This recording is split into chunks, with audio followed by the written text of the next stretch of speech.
താമസിക്കുന്ന മെമ്പർ അടക്കം ഇവിടെ ഭരിക്കുന്നുണ്ട്.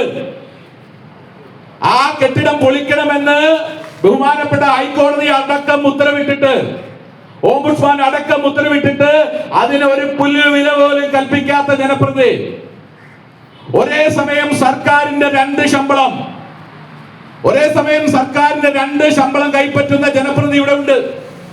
അങ്ങനെയുള്ള കുപ്രസിദ്ധിയാർജിച്ച ജനപ്രതിനിധികൾക്ക് നേതൃത്വം കൊടുക്കുന്നത് കള്ളനും കൊള്ളക്കാരനുമായിട്ടുള്ള വിജയൻ എന്ന് പറയുന്ന പ്രസിഡന്റ്. ഈ വിജയനോടും ഇവിടുത്തെ മാർക്സിസ്റ്റ് പാർട്ടിയോടും ഇവിടുത്തെ ഇടതുപക്ഷ ജനാധിപത്യ മുന്നണിയോടും ഞങ്ങൾക്ക് പറയുവാനുള്ളത്, നിങ്ങൾ ഒരുപക്ഷെ നമ്മളൊരു സിനിമയിലൊക്കെ പറയാറുണ്ട്, അപ്പനും സുഭദ്രയും ഞാനും. അങ്ങനെയൊക്കെ തീരുമാനിക്കുന്ന ഒരു കാലഘട്ടം നിങ്ങൾക്കുണ്ടായിരുന്നു. നിങ്ങളുടെ മാർക്സിസ്റ്റ് പാർട്ടിയുടെ ലോക്കൽ കമ്മിറ്റി അല്ലെങ്കിൽ നിങ്ങളുടെ ലോക്കൽ സെന്റർ, ഏരിയ കമ്മിറ്റിയുടെ സെന്റർ ഒക്കെ കൂടി തീരുമാനങ്ങൾ എടുത്ത് നിങ്ങൾ പറയുന്നത് പോലെ നടപ്പിലാക്കുന്ന, നിങ്ങൾ തീരുമാനിക്കുന്നത് പോലെ കാര്യങ്ങൾ നടക്കുന്ന ഒരു കാലഘട്ടം ഇവിടെ ഉണ്ടായിരുന്നു. ഞങ്ങൾക്ക് തർക്കമില്ല. ഇന്ന് ആ കാലഘട്ടത്തിൽ നിന്ന് നിങ്ങളെ ജനം അടിച്ച് പുറങ്കാല് കൊണ്ട് ചവിട്ടി തെറിപ്പിച്ചുകൊണ്ടാണ് ഇവിടെ ഞങ്ങളുടെ ബഹുമാനായിട്ടുള്ള MLA BB ഗോപകുമാർ നിയമസഭയിൽ എത്തിയത്. ഞങ്ങളുടെ MLA BB ഗോപകുമാർ നിയമസഭയിൽ എത്തിയ സമയത്ത് അദ്ദേഹം ഓടിളക്കി വന്നയാളല്ല, അദ്ദേഹം ഏതെങ്കിലും നോമിനേറ്റഡ് MLA അല്ല.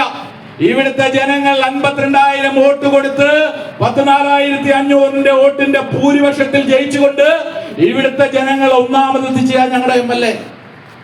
ആ MLA അവഗണിക്കുക, ആ MLAക്ക് കൊടുക്കേണ്ട അവസരങ്ങൾ നഷ്ടപ്പെടുത്തുക, ഒരു ജനപ്രതിനിധിക്ക് എന്തൊക്കെയാണോ ചെയ്യേണ്ടത് ആ ജനപ്രതിനിധിയെ പാടെ അവഗണിച്ചുകൊണ്ട് എന്താണ് അദ്ദേഹം ചെയ്ത തെറ്റ്? നിങ്ങളൊന്ന് ആലോചിച്ച് നോക്കൂ. അദ്ദേഹം നിയമസഭാ സാമാജികനായി നിയമസഭാ മന്ദിരത്തിലേക്ക് കടന്നുപോയി. ആ നിയമസഭാ സാമാജികനായി കടന്നുപോയ സമയത്ത് ആ നിയമസഭയിൽ ചാത്തന്നൂരിന് ഒരു MLA ഉണ്ട്. ചാത്തന്നൂരിന് MLA ഉണ്ടെന്ന് കേരളവും ഭാരതവും ലോകവും ലോകവും ചർച്ച ചെയ്തു. എന്താ ചർച്ച ചെയ്യാൻ കാരണം? ആ നിയമസഭയിലെ അദ്ദേഹത്തിന്റെ കന്നി പ്രസംഗം. ഇവിടെ 15 വർഷക്കാലം ഒരു MLA പുങ്കവൻ ഉണ്ടായിരുന്നല്ലോ. ഒരു പേരിനെങ്കിലും ഒരു മരുന്നിനെങ്കിലും ഒരു പ്രസംഗം ഇവിടുത്തെ ജനങ്ങൾ കേട്ടിട്ടുണ്ടോ? ഇവിടുത്തെ പൊതുസമൂഹത്തിന് വേണ്ടി സംസാരിച്ചിട്ടുണ്ടോ? ഇവിടുത്തെ ജനങ്ങൾക്ക് വേണ്ടി പ്രവർത്തിച്ചിട്ടുണ്ടോ? ചാത്തന്നൂരിന്റെ സമഗ്രമായ വികസനം എന്ന് പറയുന്ന ഞങ്ങളുടെ എല്ലാവരുടെയും ഈ നാട്ടിന്റെ പൊതുവായ ജനങ്ങളുടെ വികസിത സ്വപ്നം, ആ സ്വപ്നം ഒന്ന് സാക്ഷാത്കരിക്കുവാൻ എന്തെങ്കിലും ഒരു പണി ചെയ്യാൻ കഴിയാത്ത 15 വർഷം ഈ ചാത്തന്നൂർ നിയമസഭാ മണ്ഡലത്തെ പിറകോട്ടടിപ്പിച്ച, നിങ്ങൾ ആലോചിച്ചു, ഒരു MLA ഭരിക്കുമ്പോ ആ MLAയുടെ പാർട്ടി തന്നെ 10 വർഷക്കാലം തുടർച്ചയായി നിയമസഭ ഭരിക്കുക. ഇവിടെ എന്തൊക്കെ മാറ്റമുണ്ടാക്കാൻ കഴിയുമായിരുന്നു? ഏത് മേഖലയിലും ചാത്തന്നൂരിനെ നമ്പർ 1 ആക്കാൻ കഴിയുന്ന ഒട്ടനവധി അവസരങ്ങൾ ഉണ്ടായിരുന്ന ഒരു നിയമസഭാ മണ്ഡലം.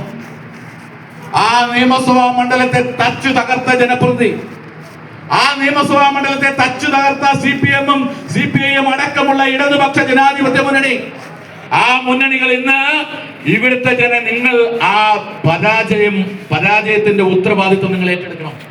ആ പരാജയം ഇതുവരെ നിങ്ങൾക്ക് ഉൾക്കൊള്ളാൻ കഴിഞ്ഞിട്ടില്ല. നിങ്ങൾ പരാജയപ്പെട്ടു. ചാത്തന്നൂർ നിയമസഭാ മണ്ഡലത്തിൽ ഇടതുപക്ഷ ജനാധിപത്യ മുന്നണി പരാജയപ്പെട്ടു. ആ പരാജയത്തിന്റെ തോൽവി എന്ത് എന്ന് നിങ്ങൾ മനസ്സിലാക്കണം. ആ തോൽവിക്ക് അനുസരിച്ചുള്ള പാഠം ഉൾക്കൊണ്ടുകൊണ്ട് ഒരു ജനാധിപത്യ രാഷ്ട്രീയ പാർട്ടി എന്നുള്ള നിലയിൽ കാണിക്കേണ്ട സാമാന്യ മര്യാദകൾ പാലിച്ചുകൊണ്ട് നിങ്ങൾ മുന്നോട്ട് പോകണം എന്നുള്ളതാണ് ഈ അവസരത്തിൽ സൂചിപ്പിക്കാനുള്ളത്.